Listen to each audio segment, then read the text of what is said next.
तो आज का हमारा टॉपिक है इलेक्ट्रिक पोटेंशियल, जिसे हम V से रिप्रेजेंट करेंगे। हालांकि आपने 10th में इसको पढ़ रखा है, लेकिन फिर भी हम थोड़ा सा जिक्र इसका कर लेते हैं। मान लीजिए ये एक प्लस क्यू चार्ज है जो पॉइंट O पर रखा हुआ है और इसके चारों तरफ स्फीयर के रूप में स्फेरिकल शेप की इसकी क्या है, इलेक्ट्रिक फील्ड है। अब इलेक्ट्रिक फील्ड का मतलब आप समझते हैं कि इस स्फीयर के अंदर अंदर अगर कोई चार्ज होगा तो उस चार्ज पर ये प्लस क्यू चार्ज क्या कर सकता है, अट्रैक्टिव या फिर रिपल्सिव फोर्स लगा सकता है। लेकिन अगर कोई चार्ज इस स्फेरिकल बाउंड्री के बाहर होगा तो क्योंकि वो चार्ज आपके इलेक्ट्रिक फील्ड से बाहर है इस चार्ज की, तो उस चार्ज पर कोई फोर्स नहीं लगेगा। आप देखिए, मेरा मतलब कहने का ये है कि सपोज कीजिए मैंने यहां पर एक चार्ज ले लिया Q0 और मान लीजिए ये भी पॉजिटिव है। तो क्योंकि दोनों पॉजिटिव चार्ज हैं तो आप ये सोचते होंगे कि दोनों के बीच में रिपल्सिव फोर्स लगेगा, लेकिन क्योंकि ये वाला चार्ज इलेक्ट्रिक फील्ड की बाउंड्री से बाहर है, इसीलिए ये Q चार्ज इस Q0 चार्ज पर कोई भी फोर्स नहीं लगा पाएगा। तो अगर आप ऐसा करें, यहां से इस चार्ज को उठा करके सपोज कीजिए आप यहां अंदर लेके आना चाहते हैं एक पॉइंट A पर, तो क्या होगा, यहां से लेकर के और A यहां तक, मतलब कि इलेक्ट्रिक फील्ड बाउंड्री से जस्ट ये पॉइंट बाहर की तरफ है। तो यहां से यहां Q0 को उठाकर लाने में आपको कोई वर्क नहीं करना पड़ेगा। क्यों नहीं करना पड़ेगा? क्योंकि वर्क वहीं करना पड़ता है जहां आपका अपोज हो रहा हो। अब आप एक चीज देखिए, यहां से लेकर के यहां तक कोई फोर्स आप पर नहीं लग रहा है, ठीक है ना, इसीलिए आपको कोई वर्क करना नहीं पड़ेगा। आप बेसिकली ये सोच लीजिए कि वर्क का फॉर्मूला होता है फोर्स इनटू डिस्प्लेसमेंट। तो आप डिस्प्लेसमेंट तो कर रहे हैं लेकिन कोई फोर्स आप पर नहीं लग रहा। फोर्स से मेरा मतलब है कोई भी रिपल्सिव फोर्स आप पर नहीं लग रहा। तो क्योंकि फोर्स नहीं लग रहा, फोर्स जीरो है, इसीलिए आपको वर्क भी कितना करना पड़ेगा, जीरो करना पड़ेगा। अब देखिएगा, इस पॉइंट से अंदर, यानी कि मेरा मतलब कहने का ये है कि मान लीजिए, चलो आप अप्रोक्सीमेटली मान लीजिए कि ये पॉइंट बिल्कुल सरकमफेरेंस ऑफ दिस स्फीयर पर ही लाई करता है, तो यहां तक आपको कोई वर्क नहीं करना पड़ा।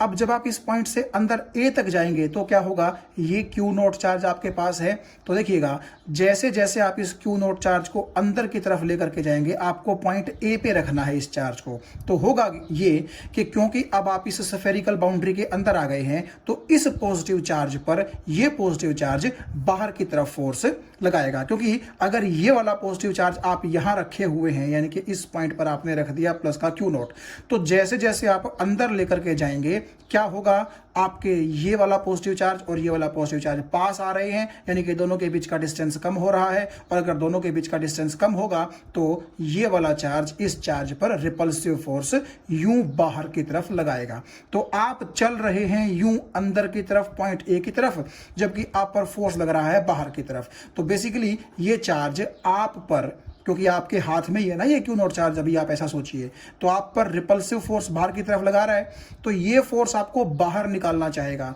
जबकि आप अंदर जाना चाहते हैं पॉइंट A तक।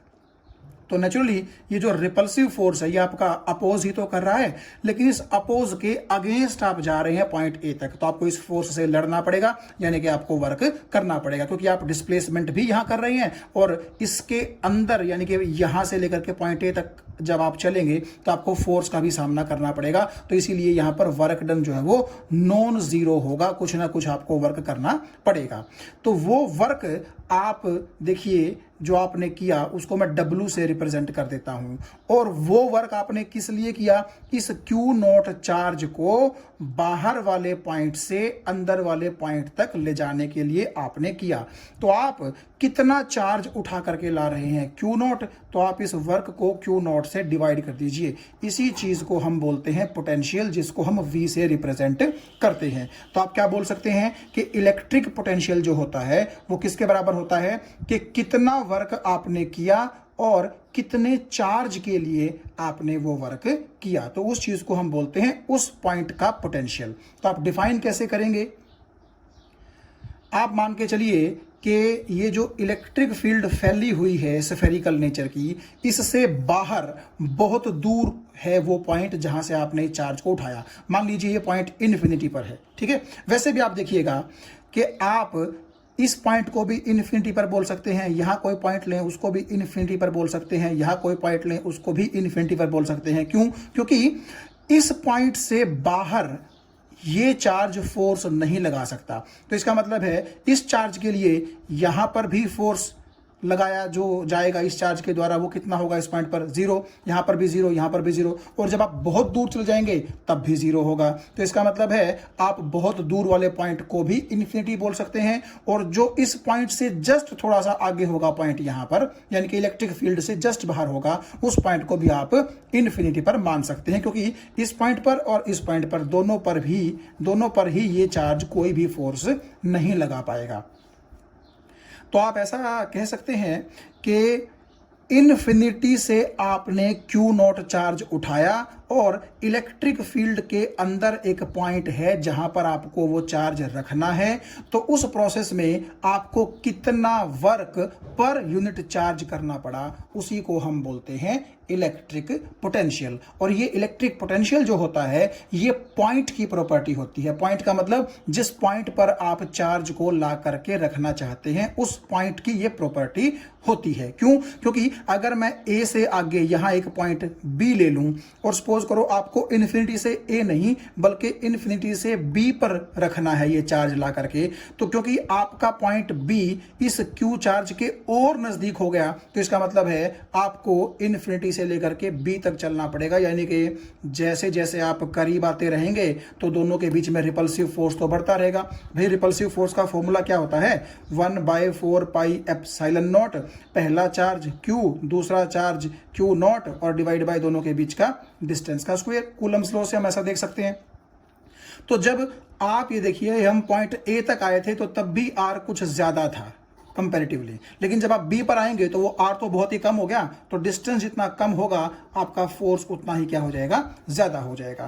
तो इसका मतलब है कि बी तक आने के लिए आपको और ज्यादा मशक्कत करनी पड़ेगी, क्योंकि आप इस तरफ आएंगे और रिपल्सिव फोर्स आपको बाहर की तरफ धकेलने की कोशिश करेगा। तो नेचुरली आपके द्वारा जोर ज्यादा लगाया जाएगा, उस फोर्स के अगेंस्ट आपको लड़ना पड़ेगा। तो वर्क उतना ही ज्यादा आपको करना पड़ेगा जितना आप इस पॉइंट ओ पर रखे प्लस क्यू चार्ज के नजदीक पहुंचने की कोशिश करेंगे।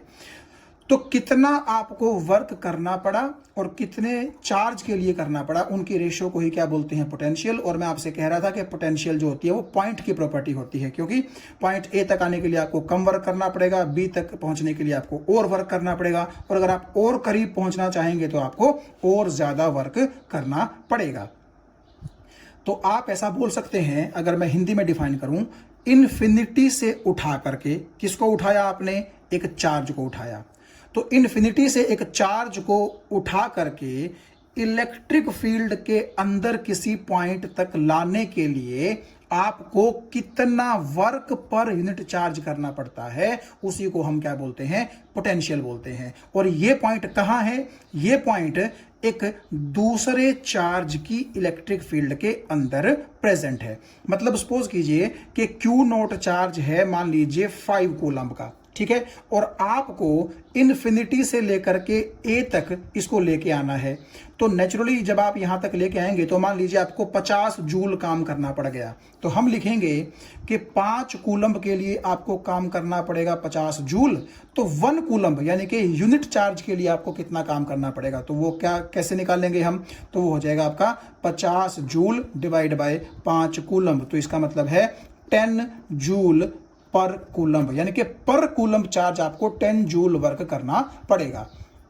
तो जब हम पोटेंशियल को डिफाइन करते हैं तो हम कोशिश यही करते हैं कि वर्क डन पर यूनिट चार्ज निकालें। पर यूनिट का मतलब है हर एक कूलम के लिए आपको कितना वर्क करना पड़ेगा। तो नेचुरली अगर आपको 1 कूलम्ब के लिए निकालना है तो वर्क को आपको चार्ज के मैग्नीट्यूड से क्या करना पड़ेगा, डिवाइड करना पड़ेगा, क्योंकि आपने मान लीजिए ए तक पहुंचने के लिए काम किया 50 जूल और आपका जो चार्ज आप उठा करके ला रहे थे वो था 5 कूलम्ब, तो नेचुरली यहाँ पर आ गया 10 जूल पर कूलम्ब। ठीक है कि 1 कूलम चार्ज के लिए आपको 10 जूल का वर्क करना पड़ेगा। तो ये जो जूल पर कूलम है जो कि मैंने यहां पर लिखा है, इसी को वोल्ट बोलते हैं और ये आपके इलेक्ट्रिक पोटेंशियल की क्या है, एसआई यूनिट है। एक साइंटिस्ट थे एलेजेंड्रो वोल्टा, उनके नाम पर जो इलेक्ट्रिक पोटेंशियल है उसकी एसआई यूनिट का नाम क्या पड़ गया, वोल्ट। वोल्ट आप जूल पर कूलम्ब को ही बोलते हैं और वोल्ट को भी हम V से रिप्रेजेंट करते हैं और इलेक्ट्रिक पोटेंशियल को भी हम मैथमेटिकली किस से रिप्रेजेंट करते हैं, V से। तो आप ऐसा बोल सकते हैं कि पोटेंशियल का मतलब है वर्क डन पर यूनिट चार्ज, एंड आप वो चार्ज कहां से कहां ला रहे हैं, in bringing that charge from infinity to a point which lies inside the electric field of some other charge। और ये जो अदर चार्ज है इसको बोलते हैं सोर्स चार्ज, क्योंकि इस इलेक्ट्रिक फील्ड का सोर्स यही चार्ज है और जो बाहर से चार्ज आ रहा है उसको कई बार बोला जाता है टेस्ट चार्ज। हालांकि ये बातें हम पहले कर चुके हैं। और इसको टेस्ट चार्ज क्यों बोलते हैं, क्योंकि यही चार्ज हमें टेस्ट करके बताएगा कि यहाँ पर इलेक्ट्रिक फील्ड है कि नहीं है, यहाँ पर इलेक्ट्रिक फील्ड है कि नहीं है, यहाँ पर है कि नहीं है। जहाँ पर ये चार्ज फोर्स एक्सपीरियंस कर लेगा, रिपल्सिव फोर्स, वहाँ हम बोल देंगे इलेक्ट्रिक फील्ड है, जैसे कि यहाँ पर इसने किया था। और जहाँ पर ये इन पॉइंट्स पर जैसे आपने देखा कोई फोर्स एक्सपीरियंस नहीं करता था, तो हम बोल देंगे कि इस चार्ज ने क्योंकि इन पॉइंट्स पर कोई फोर्स एक्सपीरियंस नहीं किया, तो हम ये मान के चलेंगे कि यहाँ पर इलेक्ट्रिक फील्ड कितनी है, 0। और वैसे भी आप देखिएगा ये सभी पॉइंट 1 2 3 4 या आगे भी जितने आप पॉइंट लेंगे वो सब इस इलेक्ट्रिक फील्ड से कहां है, बाहर की तरफ हैं। तो चलिए अब बात करते हैं पोटेंशियल डिफरेंस की। उसको भी हम V से ही रिप्रेजेंट करेंगे और उसका भी जो मेजर करने का तरीका रहेगा वो रहेगा वोल्ट के अंदर, क्योंकि पोटेंशियल डिफरेंस नाम से ही आप समझ रहे हैं एक पोटेंशियल का दूसरे पोटेंशियल से डिफरेंस कितना है। ठीक है, तो नेचुरली जब आप दो पोटेंशियल्स को घटाएंगे तो बचेगा तो पोटेंशियल ही, इसीलिए पोटेंशियल डिफरेंस की यूनिट भी क्या रहेगी, एसआई वोल्ट ही रहेगी। अब देखिए पोटेंशियल डिफरेंस का क्या मतलब है। मान लीजिए ये वही सिचुएशन है, क्यू नोट चार्ज को मान लीजिए जब आप पॉइंट ए तक लेकर के आते थे तो आपको वर्क करना पड़ता था, सपोज कीजिए 50 जूल, और मान लीजिए ये 5 कूलम का चार्ज है। लेकिन आप इतना समझते हैं कि बी तक आने के लिए आपको थोड़ा सा ज्यादा काम करना पड़ेगा। तो मान लीजिए बी तक आने के लिए आपको काम करना पड़ गया कितना, 100 जूल। क्यों, क्योंकि जितना आप नजदीक आएंगे उतना फोर्स ज्यादा तेजी से आपको बाहर की तरफ फेंकने की कोशिश करेगा और आपको मशक्कत ज्यादा करनी पड़ेगी, वर्क ज्यादा करना पड़ेगा उस पॉइंट तक पहुंचने के लिए। तो अगर आपसे कोई पूछे कि ए का पोटेंशियल अगर VA है तो इसी तरह बी का पोटेंशियल अगर VB है तो दोनों की वैल्यू बताओ क्या होगी। तो जैसे हमने अभी पढ़ा कि पोटेंशियल का मतलब होता है वर्क पर यूनिट चार्ज, और यहाँ पर वो चार्ज कौन सा है, क्यू नोट है, तो यहाँ आप क्यू नोट लगा दीजिए। तो VA कितना होगा, देखिए ए तक आपको 50 जूल काम करना पड़ा 5 कूलम के लिए, सो 50 जूल डिवाइड बाय 5 कूलम, ये आ गया जी आपका 10 वोल्ट। और यहाँ बी तक आने के लिए आपको क्योंकि 100 जूल काम करना पड़ा तो 100 जूल डिवाइड बाय 5 कूलम, ये आ गया जी 20 वोल्ट। तो नेचुरली ए का पोटेंशियल है जी 10 वोल्ट और बी का पोटेंशियल है 20 वोल्ट। तो दोनों पॉइंट्स के पोटेंशियल्स में जो डिफरेंस है उसी को पोटेंशियल डिफरेंस बोलते हैं। तो 20 वोल्ट में से 10 वोल्ट गया तो आंसर कितना आ जाएगा, 10 वोल्ट। तो इस केस में, इस एग्जांपल में 10 वोल्ट को क्या बोला जाएगा, पोटेंशियल डिफरेंस बोला जाएगा। देखिए इस 10 वोल्ट को तो क्या बोला जाएगा, पोटेंशियल ऑफ पॉइंट ए। इस 20 वोल्ट को क्या बोला जाएगा, पोटेंशियल ऑफ पॉइंट बी। मैं आपको पहले बता चुका हूं पोटेंशियल पॉइंट की प्रॉपर्टी होती है, क्योंकि जैसे जैसे पॉइंट आपके चार्ज के नजदीक जाएगा पोटेंशियल क्या करेगा, इंक्रीज करेगा। तो ये तो दोनों अलग अलग पॉइंट्स के क्या हो गए, पोटेंशियल हो गए, लेकिन दोनों के बीच जो ये डिफरेंस है 20 वोल्ट माइनस 10 वोल्ट, तो ये 10 वोल्ट ये पोटेंशियल नहीं है, ये पोटेंशियल डिफरेंस है। लेकिन हम इसको थोड़ा सा आसान लैंग्वेज में नहीं डिफाइन करेंगे। जैसा कि मैंने बोला कि इलेक्ट्रिक फील्ड के अंदर जो दो पॉइंट्स हैं तो उनके पोटेंशियल्स के डिफरेंस को ही पोटेंशियल डिफरेंस बोलते हैं, ऐसा नहीं हम डिफाइन करेंगे। थोड़ा सा अब हम 10th से ऊपर आ चुके हैं तो इसको डिफाइन करने का एक और तरीका है हमारे पास। देखिए, क्या आप ऐसा बोल सकते हैं कि इन्फिनिटी का मतलब बहुत दूर था ये पॉइंट इलेक्ट्रिक फील्ड से, तो यहां इन्फिनिटी से आप जब उठा करके क्यू नोट को ए तक आते हैं तो आपको 50 जूल काम करना पड़ता था, फिर आप वापस बाहर चले गए। और अगर आप इन्फिनिटी से बी तक आते हैं तो आपको कितना काम करना पड़ता है, 100 जूल का काम करना पड़ता है। तो अगर मैं आपसे पूछूं कि सिर्फ ए से बी के बीच में आपको कितना काम करना पड़ेगा, तो आप कहेंगे क्या कि जी यहां से यहां हमें 50 जूल काम करना पड़ता है और यहां से यहां 100 काम करना पड़ता है। इसका मतलब यह है कि ए से बी तो सिर्फ हमें 50 जूल ही काम करना पड़ेगा, क्योंकि भाई ए तक आप 50 जूल का काम तो कर चुके हैं ना आते आते। तो नेचुरली जब आपको सिर्फ बी तक ही जाना है और बी तक पहुंचने में आपको टोटल 100 करना था, तो यहां तक तो आप 50 जूल का काम कर चुके हो। तो ए से बी आपको कितना काम करना पड़ेगा, सिर्फ 50 जूल का और करना पड़ेगा। तो आप एक चीज देखिए, अगर इस 50 जूल को, जो कि सिर्फ ए से बी का वर्क डन है, अगर मैं इस 50 जूल को क्या करूं 5 कूलम से डिवाइड कर दूं तो क्या 10 वोल्ट आएगा। देखिएगा आप, 50 जूल को मैंने डिवाइड कर दिया 5 कूलम से, तो 5 से 50 कट गया तो 10 आ गया और जूल पर कूलम क्या हो गया, वोल्ट हो गया। तो इसका मतलब ये है कि मैं ऐसा भी बोल सकता हूं कि इलेक्ट्रिक फील्ड जो होती है किसी चार्ज की, उसके अंदर जो दो पॉइंट्स होते हैं, एक पॉइंट आपका लोअर पोटेंशियल पे होता है और दूसरा पॉइंट आपका कहाँ होता है, हाइयर पोटेंशियल पे। तो लोअर पोटेंशियल वाले पॉइंट से हाइयर पोटेंशियल वाले पॉइंट तक जाने में कितना वर्क पर यूनिट चार्ज करना पड़ता है, वही आपका पोटेंशियल डिफरेंस है। यानी कि मैं सिर्फ अब की बार कौन सा वर्क कंसीडर कर रहा हूं वो ध्यान से सुनिए। मैं इन्फिनिटी से लेकर के किसी पर्टिकुलर पॉइंट तक का वर्क कंसीडर नहीं कर रहा, मैं सिर्फ इलेक्ट्रिक फील्ड के अंदर जो ये दो पॉइंट्स प्रेजेंट हैं ए और बी, सिर्फ इनके बीच के वर्क डन की बात कर रहा हूं। आपको बात समझ में आ गई भाई। इन्फिनिटी से ए तक आपने 50 किया और ए से बी आपने 50 किया, तो नेचुरली इन्फिनिटी से बी आपको 100 ही करना पड़ गया। बात तो वही हो गई ना। तो सिर्फ आप ये देखिए कि सिर्फ ये जो दो पॉइंट्स हैं ए से बी, यहां आपको कितना वर्क करना पड़ा। तो नेचुरली आप बोलेंगे कि एक लोअर पोटेंशियल पॉइंट से एक हाइयर पोटेंशियल पॉइंट तक जाने में हमें कितना वर्क करना पड़ा। तो इसको मैं लिख देता हूं 50 जूल। और कितने चार्ज के लिए करना पड़ा, 5 कूलम के लिए। तो पर यूनिट कूलम कितना करना पड़ेगा, तो 50 जूल को 5 कूलम से डिवाइड कर दो, आंसर आ जाएगा 10 वोल्ट। तो 20 वोल्ट माइनस 10 वोल्ट भी 10 वोल्ट आ रहा था। और इन दोनों के बीच किए गए वर्क को अगर मैं पर यूनिट चार्ज देखना चाहूं तब भी वो कितना आ रहा है, 10 वोल्ट आ रहा है। तो आप ऐसा कह सकते हैं कि किसी चार्ज की इलेक्ट्रिक फील्ड के अंदर एक लोअर पोटेंशियल पॉइंट से एक हाइयर पोटेंशियल पॉइंट तक जाने के लिए कितना वर्क पर यूनिट चार्ज करना पड़ता है। तो यहां पर भी आप देखिए वर्क पर यूनिट चार्ज ही है, लेकिन जैसे हमने पिछले केस में देखा था वो क्या था, वो वर्क था इन्फिनिटी से लेकर के या तो पॉइंट ए तक का या पॉइंट बी तक का। लेकिन यहां पर जो वर्क है वो कौन सा है, वो वर्क है सिर्फ आपका ए से बी तक का, यानी कि ए से लेकर के बी तक का वर्क और डिवाइड बाय क्यू नॉट।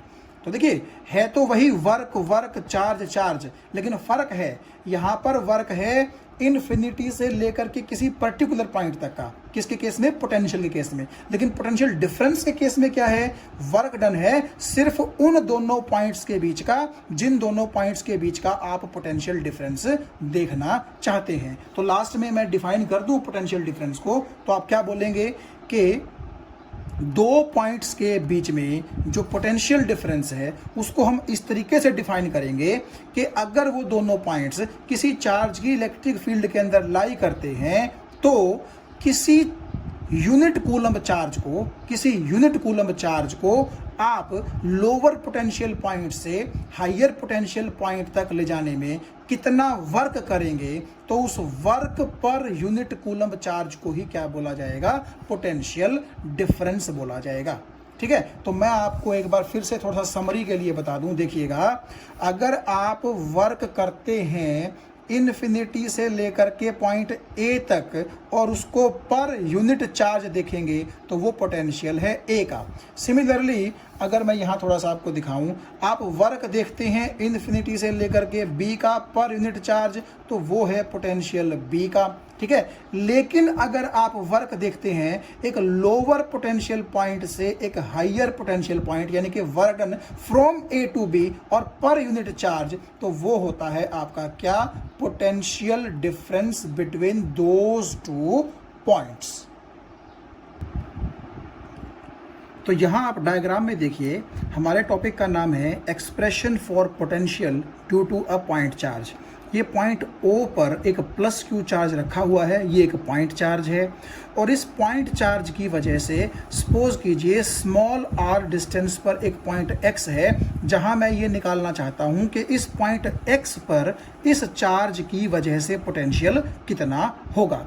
तो आप एक चीज़ देखिएगा, ये जो मैंने ये वाली डॉटेड लाइन बनाई है, इसका मतलब ये है कि इस पॉजिटिव चार्ज की इलेक्ट्रिक फील्ड यहाँ तक फैली है, ठीक है। यानी कि इसके बाद अगर कोई पॉइंट है तो वहाँ पर इस चार्ज की इलेक्ट्रिक फील्ड नहीं होगी। ये वही क्यू नॉट चार्ज है। तो आप ये देखिए, मैंने लिखा है कि शुरू में इसको हमने बहुत दूर रखा है, यानी कि इन्फिनिटी पर रखा है। और मैंने आपसे पहले भी कहा था कि इलेक्ट्रिक फील्ड के जस्ट बाहर आप इसको चाहे यहाँ रखें चाहे बहुत दूर रखें, एक ही बात है, हम उसको इन्फिनिटी ही मान सकते हैं। तो जैसा कि आपने देखा कि पोटेंशियल जो होती है वो पॉइंट की प्रॉपर्टी होती है।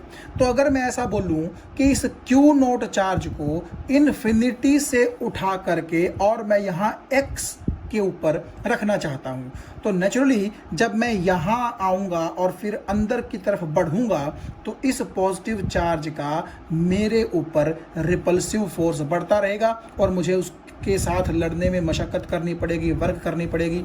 तो अगर मैं ये निकालना चाहूँ सबसे पहले कि मैं इस क्यू नॉट चार्ज को उठा करके यहाँ एक्स पर रखना चाहता हूँ, तो इस प्रोसेस में मुझे वर्क कितना करना पड़ेगा, पहले मैं ये निकाल लेता हूँ। क्यों? क्योंकि आप जानते हैं पोटेंशियल निकालने के लिए हमारे पास फॉर्मूला है वर्क डन पर यूनिट चार्ज। तो पहले इन्फिनिटी से और इस पॉइंट तक आने का हम क्या निकाल लें, वर्क तो निकाल लें। वर्क जब निकल जाएगा तो उसको क्यू नॉट से डिवाइड कर देंगे, वो हमारे पास पोटेंशियल आ जाएगा इस पॉइंट का। तो चलिए थोड़ा सा स्टेप वाइज आगे बढ़ते हैं। मान लीजिए मैंने इस क्यू नॉट चार्ज को उठाया और उठा करके यूँ चलते चलते चलते मैं पॉइंट ए पर आ गया, ठीक है। समझ लीजिए कि आप मैं पॉइंट ए पर आ गया। तो अब आप एक चीज़ देखिए, क्योंकि पॉइंट ए इस क्यू चार्ज की इलेक्ट्रिक फील्ड के अंदर है, तो नेचुरली ये चार्ज अब क्या करेगा, रिपल्सिव फोर्स लगाएगा ना। यानी कि सपोज कीजिए ये क्यू नोट जो है वो यहाँ पर रख दिया मैंने, तो ये ए पर पॉजिटिव चार्ज रखा हुआ है, तो ये पॉजिटिव चार्ज इस क्यू नोट पॉजिटिव को कहाँ धकेलेगा, यूँ बाहर की तरफ धकेलेगा। यानी कि पॉइंट ए पर बेसिकली इस डायरेक्शन में क्या लगेगा, रिपल्सिव फोर्स लगेगा। अगर मैं आपसे पूछूं कि रिपल्सिव फोर्स होगा कितना, तो मान लीजिए कि ये पॉइंट ए इस पॉइंट ओ से, जहां पर ये क्यू चार्ज रखा हुआ है, स्मॉल एक्स डिस्टेंस पर है, तो फोर्स कितना लगेगा। कूलम लॉ के अकॉर्डिंग फोर्स का फॉर्मूला क्या होता है, 1/4 पाई एप्सिलॉन नॉट। अगर मैं ये मान के चलूं कि मैं एयर की ही बात कर रहा हूं तो एप्सिलॉन नॉट। पहला चार्ज इसको मान लीजिए क्यू, दूसरा चार्ज इसको मान लीजिए क्यू नॉट, क्योंकि आपने यही क्यू नॉट उठा करके ए पर रखा है। तो सपोज कीजिए मैं यहाँ दिखा देता हूँ कि यहाँ पर क्यू नॉट है, पॉजिटिव क्यू नॉट। ये तो होता ही हमेशा पॉजिटिव है। तो देखिए दोनों चार्जेस के बीच का डिस्टेंस कितना था, हमने मान लिया x, तो x का क्या आ जाएगा, स्क्वायर। तो इतना फोर्स आपका लगेगा पॉइंट ए पर रखे हुए क्यू नॉट चार्ज पर, और डायरेक्शन उसकी कहाँ होगी, बाहर की तरफ, क्योंकि एक पॉजिटिव दूसरे पॉजिटिव को बाहर की तरफ रिपेल ही तो करता है, ठीक है। तो अब ये देखिएगा, मैंने इस क्यू नॉट चार्ज को पकड़ रखा है, तो नेचुरली अगर ये देखिए आप, ये वाला चार्ज फोर्स लगाएगा तो क्योंकि मैंने ये चार्ज पकड़ा हुआ है तो मुझे ऐसा फील होगा कि कोई ताकत, कोई फोर्स मुझे बाहर की तरफ धकेलना चाहता है। लेकिन मैं चाहूँगा कि इस फोर्स के अगेंस्ट लड़ के मैं कहाँ पहुँचूँ, धीरे धीरे धीरे धीरे करके एक्स पर पहुँचूँ। तो नेचुरली मुझे आप देखिएगा इस तरफ चलना पड़ेगा, यानी कि इस तरफ, यानी कि यूं। तो फोर्स अगर इस तरफ है तो मेरी डिस्प्लेसमेंट इस तरफ होगी, अपोजिट टू दी फोर्स। ये बात आपको समझ में आ गई होगी। अब देखिए, मैंने सपोज कीजिए ए से एक्स तक जाना है तो वो दूरी मैं बिल्कुल स्मॉल स्मॉल स्टेप्स में पूरी करूंगा। यानी कि पहले ए से बी चलूंगा, फिर बी से सी चलूंगा, सी से डी चलूंगा, डी से ई चलूंगा। तो बहुत ही स्मॉल स्मॉल स्टेप्स में मैं चल रहा हूं। ठीक है, ये बात आपको समझ में आ गई होगी। तो एक चीज देखिए आप, जब मैं इस चार्ज Q0 को लेकर के पॉइंट ए पर था तो मुझ पे F फोर्स लग रहा था जिसकी वैल्यू ये है। ये बात सही है। तो अगर मुझ पे इस पॉइंट पे F फोर्स लग रहा है और मैं फोर्स के अपोजिट डायरेक्शन में बहुत ही स्मॉल डिस्प्लेसमेंट, मान लीजिए dx करके पॉइंट B तक पहुंचना चाह रहा हूं, तो मुझे उस फोर्स के अगेंस्ट वर्क करना पड़ा होगा ना। और आपने पढ़ा है वर्क का फॉर्मूला क्या होता है? वर्क का फॉर्मूला होता है फोर्स डॉट डिस्प्लेसमेंट। 11th में आप ये चीज पढ़ चुके हैं कि वर्क जो है वो फोर्स और डिस्प्लेसमेंट वेक्टर की डॉट प्रोडक्ट के बराबर होता है। अब देखिएगा, क्योंकि ए से लेकर के बी मैंने डिस्प्लेसमेंट बहुत ही छोटी की है, इसीलिए मैंने उसको dx लिखा है। तो डिस्प्लेसमेंट की जगह क्या आ जाएगा? dx। ठीक है, ये बात आपको समझ में आ गई होगी। और फोर्स मुझ पर कितना लग रहा था? F, तो F की जगह F ही रहेगा। और क्योंकि डिस्प्लेसमेंट छोटी है तो नेचुरली मुझे कोई बहुत ज़्यादा वर्क नहीं करना पड़ा होगा, इसलिए W ना लिख करके मैं उसको क्या लिख लेता हूँ? dW लिख लेता हूँ। तो मुझे उम्मीद है ये चीज़ आपको समझ में आ गई होगी। ठीक है, तो ये सिर्फ आप ध्यान से देखिएगा, पॉइंट ए से लेकर के बी तक जो मैंने इस तरफ यानी कि फोर्स के अगेंस्ट डिस्प्लेसमेंट की है, ये सिर्फ ए से लेकर के बी तक की जो स्मॉल डिस्प्लेसमेंट है, ये वहां का वर्क है भाई। ठीक है ना। तो क्योंकि डिस्प्लेसमेंट छोटी है इसीलिए वर्क भी कैसा है? छोटा। तो आप ये देखिए, यहां पर अगर मैं dw निकालना चाहूं तो क्या फॉर्मूला आ जाएगा? F dx cos theta. ये चीज आपको समझ में आ गई। ठीक है, a डॉट बी का फॉर्मूला ये हो गया AB कोस थीटा। थीटा क्या मतलब है? फोर्स और डिस्प्लेसमेंट में एंगल। अब देखिए, फोर्स आपका इस तरफ लग रहा है, बाहर की तरफ, जबकि डिस्प्लेसमेंट मेरी इस तरफ है, अंदर की तरफ। तो दोनों के बीच में आपको समझ में आ गया होगा एंगल कितना होगा? 180। और कोस 180 जो होता है वो -1 होता है, यानी कि कोस 180 -1 होता है। तो ये माइनस इन दोनों के साथ जब अटैच हो जाएगा तो आप देखिए dw का फॉर्मूला कितना आ जाएगा? -F × dx। ये चीज़ आपको समझ में आ गई कि ना आ गई? अब यहाँ आप f की वैल्यू रख दीजिए। सो -K और f की वैल्यू क्या है? 1/4 pi epsilon naught Q × Q0 divide by x² × dx। अब कई बच्चे ये सोचते हैं कि जी जैसे ही आप A से B जाएंगे तो डिस्टेंस तो x नहीं रहेगा, वो तो x से कम हो जाएगा। और अगर आप ये देखिए x कम होगा तो फोर्स भी तो बढ़ेगा। तो क्या ज़रूरी है कि A से B फोर्स आपको इतना ही लगेगा, कांस्टेंट लगेगा? ये बात ठीक है, A से B जो है फोर्स इतना नहीं लगेगा, बल्कि जैसे ही मैं A से आगे चल दूंगा B की तरफ तो आप ये देखिएगा कि ये जो डिस्टेंस है ये कम हो जाएगा, तो उसकी वजह से फोर्स बढ़ेगा। लेकिन अब हमारे पास क्या है कि मैं ये मान के चलता हूं कि A से लेकर के B के बीच में मैंने इतनी छोटी डिस्प्लेसमेंट की है कि ऑलमोस्ट इन दोनों पॉइंट्स के बीच में फोर्स कैसा रहेगा? कांस्टेंट रहेगा, क्योंकि अदरवाइज फिर हम अपना काम नहीं कर पाएंगे। ठीक है, तो हम ये मान के चलते हैं कि A से लेकर के B के बीच में जो ये डिस्प्लेसमेंट है dx, ये इतनी स्मॉल है कि ऑलमोस्ट ये 0 को टेंड करती है। 0 नहीं है लेकिन 0 को टेंड करती है। जैसे कि मान लीजिए A से B के बीच में मैं 0.0001 मिलीमीटर चल दूं, ठीक है, तो this very small distance is approximately equal to 0। ठीक है, बहुत ही छोटा डिस्प्लेसमेंट है। तो देखिए d जिस भी चीज के साथ आता है आपको पता है उसका मतलब होता है बहुत ही छोटी वैल्यू। तो इतनी कम वैल्यू से अगर मैं डिस्प्लेसमेंट करूंगा तो आप मान सकते हैं कि तब तो फोर्स की सेहत पे कोई ज्यादा असर नहीं पड़ेगा। ठीक है, तो मैं ये मान के चलूंगा कि this is very small displacement, और इसीलिए ये वर्क डन भी कैसा था, वेरी स्मॉल था। तो कुल मिलाकर के आप ये देखिए ए से बी जब आप इस रिपल्सिव फोर्स के अगेंस्ट चले हैं तो आपको इतना वर्क करना पड़ेगा। ठीक है, तो मैंने मान लिया कि ए से लेकर के बी के बीच में मैंने ये जो डी डब्ल्यू वर्क किया ये इतना आ गया। फिर देखिए बी से मैं सी चलूंगा तब भी मुझे डी डब्ल्यू करना पड़ेगा।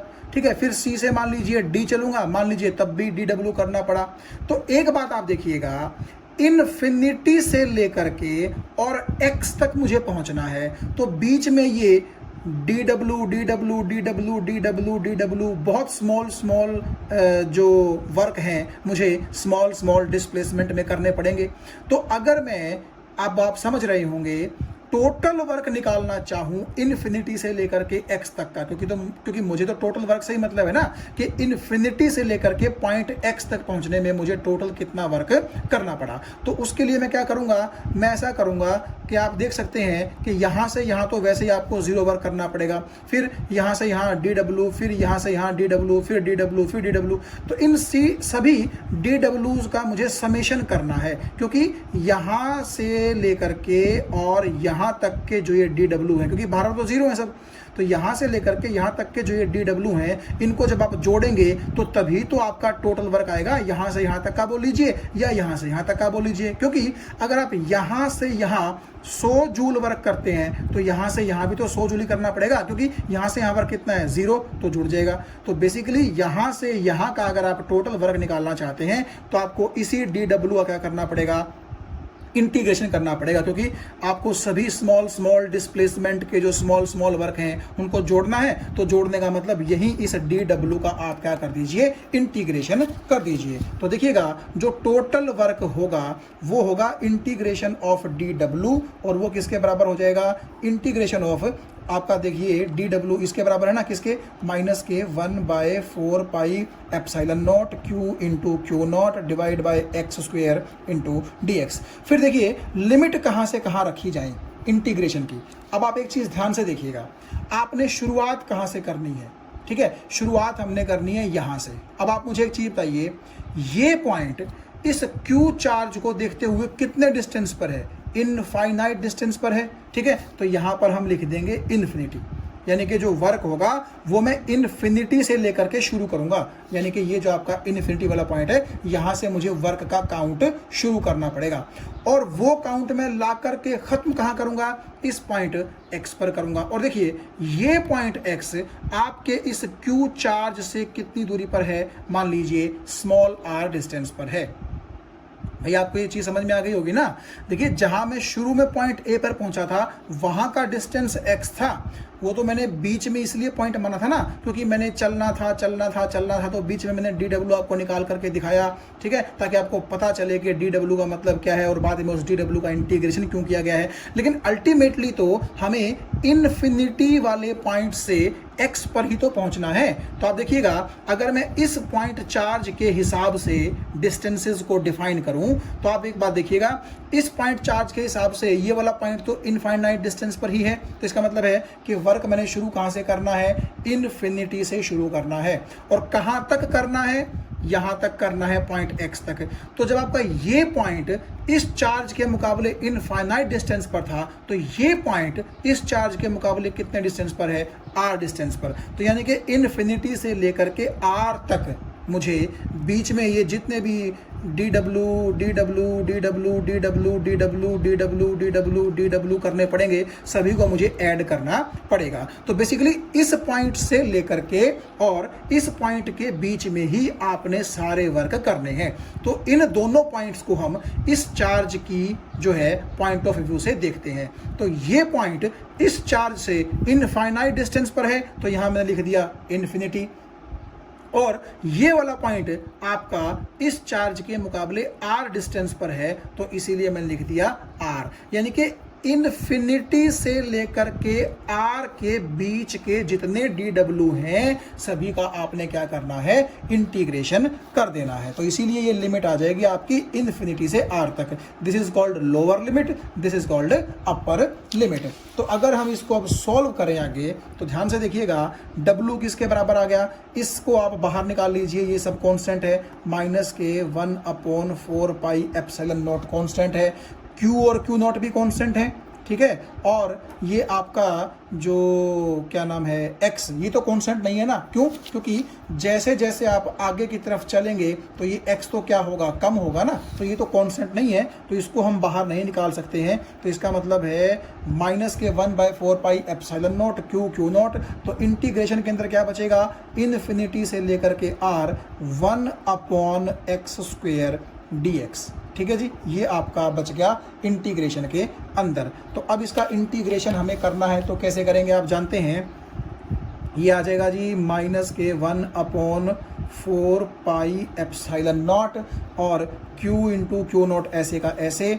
तो जब ये x की 2 ऊपर जाएगा तो क्या बन जाएगा, x की -2 dx बन जाएगा ना। और आपको ये पता है x की पावर n dx का इंटीग्रेशन क्या होता है, x की power n+1 divide by n+1, यही तो होता है, फॉर्मूला हमने पढ़ा था। तो n का मतलब क्या है यहाँ पर, -2, तो -2 + 1, तो x की पावर कितनी बच गई, -1 बच गई, और n जो है वो -2 है, तो -2 + 1 कितना बच गया, -1 बच गया। तो आप इसको क्या लिख सकते हैं, -1/x लिख सकते हैं, क्योंकि ये माइनस तो आपका यहाँ आएगा ही आएगा। लेकिन आप देखिए ये जो आपका x की -1 है, नीचे जब आएगा तो सिंपली क्या बन जाएगा, 1/x बन जाएगा। तो -1/x आपका बच गया। तो यहाँ आप देखिए मैंने अलग से लिख दिया है कि W is equal to -1/4 pi epsilon naught Q into Q naught into -1/x, और लिमिट हो जाएगी आपकी इन्फिनिटी से लेकर के R तक। आपको पता है कि इस चीज़ को सॉल्व करने के बाद इतना आया था, लेकिन क्योंकि लिमिट आपकी इन्फिनिटी से R थी तो वो तो रहेगी ही रहेगी, अभी उसको सॉल्व करेंगे।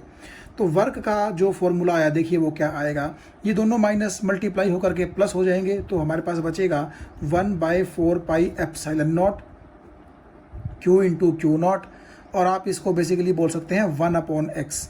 तो x की जगह पहले अपर लिमिट आएगी r, सो 1/r, माइनस फिर x की जगह आएगी लोअर लिमिट, माइनस के साइन के साथ घटाते हैं ना, तो ये आ जाएगा 1/∞। और आप जानते हैं 1/∞ 0 होता है, क्योंकि इन्फिनिटी का मतलब होता है बहुत ज़्यादा, बहुत बड़ा। तो जब डिनोमिनेटर आपका बहुत बड़ा होगा तो वैल्यू आपकी अप्रोक्सीमेटली 0 को ही टेंड करेगी। तो वर्क का हमारे पास जो फॉर्मूला आ गया वो आ गया 1/4 pi epsilon naught Q into Q naught into 1/r का मतलब है, हम इस तरीके से उसको लिख लेंगे। तो अब देखिए इतना वर्क आपको करना पड़ा, लेकिन हमें चाहिए पोटेंशियल का फॉर्मूला। और पोटेंशियल कब बनेगा, जब आप इसको Q नॉट से डिवाइड कर देंगे, यानी कि W के नीचे जब आप Q नॉट को ले आएंगे तो वर्क डन पर यूनिट चार्ज ही क्या होता है, पोटेंशियल। तो वो किसके बराबर हो जाएगा, 1/4 pi epsilon not into Q/r। तो ये आपका फॉर्मूला बन गया, एक Q चार्ज की वजह से एक R डिस्टेंस पर सिचुएटेड पॉइंट पर इतने पोटेंशियल होंगे। तो ये पोटेंशियल का फॉर्मूला हो गया। इसका मतलब है कि जैसे आपने यहाँ पर पॉइंट O पर रखा था एक प्लस Q चार्ज, और आप यहाँ देखिएगा ऊपर डायग्राम में जाकर के आप देख सकते हैं यहाँ पॉइंट X था जो कि इससे स्मॉल r डिस्टेंस पर था। तो इस चार्ज की वजह से r डिस्टेंस पर पोटेंशियल जो होगा वो इतना होगा। तो आगे से आप ध्यान रखिएगा कि किसी भी चार्ज की वजह से किसी पॉइंट पर अगर आपको पोटेंशियल निकालना हो तो ये फॉर्मूला आप यूज़ करेंगे 1/4 पाई एप्सिलॉन नॉट। मैं ये मान के चलता हूँ कि यहाँ एयर है और दैट चार्ज उसका मैग्नीट्यूड डिवाइड बाय कितने डिस्टेंस पर आप पोटेंशियल निकाल रहे हैं वो डिस्टेंस। और आप देख सकते हैं पोटेंशियल डिस्टेंस के इनवर्सली प्रोपोर्शनल है, यानी कि अगर डिस्टेंस बढ़ेगा तो पोटेंशियल क्या होगा, घटेगा। सच में हमने ऐसे देखा था कि जितना हम इस पॉइंट के पास आएंगे का मतलब R जो है वो कम होगा, तब तो पोटेंशियल बढ़ेगा। लेकिन अगर हम इस पॉइंट से दूर जाएंगे तो नेचुरली R बढ़ेगा और R बढ़ने से आपका पोटेंशियल कम होगा। और मान लीजिए R जो है वो इनफाइनाइट डिस्टेंस हो गया, तो ये चीज़ देखिए, जब यहाँ इन्फिनिटी आ जाएगी तो नीचे डिनोमिनेटर बहुत बड़ा, उस टाइम पोटेंशियल अप्रोक्सीमेटली कितना हो जाएगा, 0। यानी कि सच में आप ये देख सकते हैं कि जब आप इनफाइनाइट डिस्टेंस पे होंगे तो इस चार्ज की वजह से पोटेंशियल कितना होगा, 0 होगा। तो आप हमेशा ध्यान रखिएगा कि अब आप आगे से जब भी पोटेंशियल का फॉर्मूला यूज़ करेंगे तो ये डायरेक्ट फॉर्मूला आप यूज़ कर सकते हैं कि एक पॉइंट चार्ज की वजह से r डिस्टेंस पर सचुएटेड पॉइंट पर इतना पोटेंशियल होगा, 1/4 pi epsilon not magnitude of the charge और डिवाइड बाय डिस्टेंस।